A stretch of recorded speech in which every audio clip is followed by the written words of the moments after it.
Assalamualaikum warahmatullahi wabarakatuh. Welcome back to Hanis Novita YouTube channel. Bapak Ibu guru hebat, kali ini saya akan memaparkan hasil nyata topik 5, yaitu asesmen SD paket A, yaitu melakukan asesmen diagnostik. Asesmen diagnostik merupakan penilaian yang digunakan untuk mengetahui kelemahan-kelemahan peserta didik dalam menguasai materi atau kompetensi tertentu serta penyebabnya. Ada beberapa tujuan asesmen diagnostik, yaitu yang pertama, untuk memetakan kemampuan siswa-siswi di kelas secara cepat.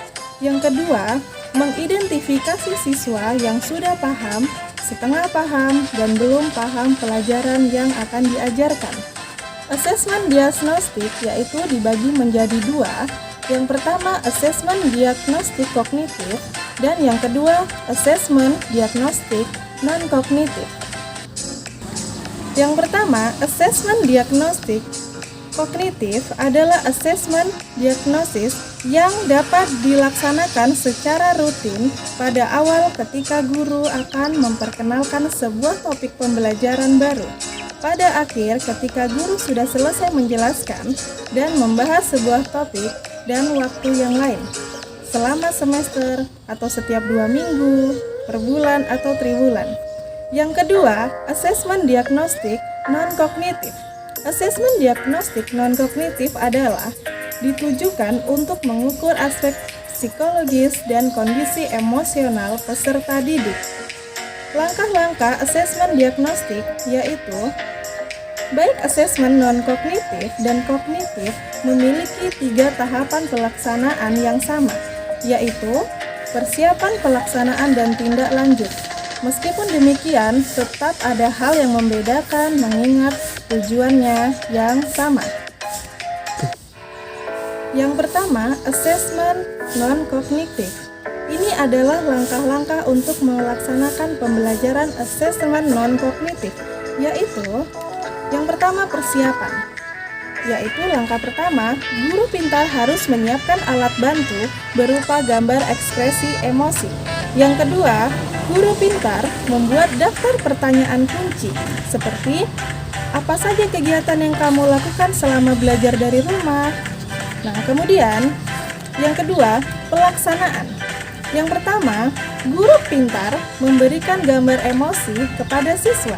Yang kedua, guru pintar meminta siswa untuk mengekspresikan perasaannya selama belajar di rumah melalui cerita secara lisan, tulisan, ataupun gambar.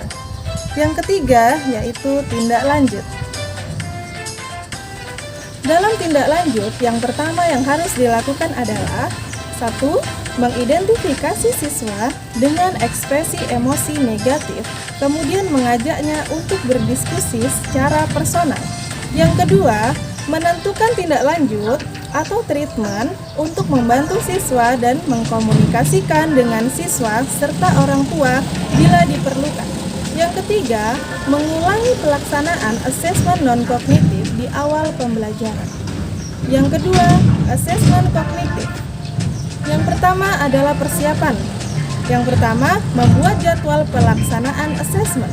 Yang kedua, mengidentifikasi materi asesmen berdasarkan penyederhanaan kompetensi dasar yang disediakan oleh Kementerian Pendidikan dan Kebudayaan. Kemudian yang ketiga, menyusun pertanyaan sederhana dengan formula sebagai berikut. Misalnya, 2 soal kelasnya, sesuai kelasnya, dengan materi yang akan dipelajari. Yang kedua yaitu pelaksanaan, yaitu memberikan pertanyaan-pertanyaan asesmen yang telah disusun kepada semua siswa di kelas, baik secara tatap muka ataupun belajar dari rumah. Yang ketiga yaitu tindak lanjut. Dalam hal tindak lanjut, yang pertama yang harus dilakukan adalah mengolah hasil asesmen yang telah diberikan. Yang kedua, membagi siswa berdasarkan nilai ke dalam 3 kategori, yaitu paham utuh, paham sebagian, dan tidak paham. Yang ketiga, hitung rata-rata kelas. Kemudian, yang keempat, mengulang proses yang sama di setiap awal pembelajaran untuk melakukan adaptasi materi pembelajaran sesuai tingkat kemampuan siswa.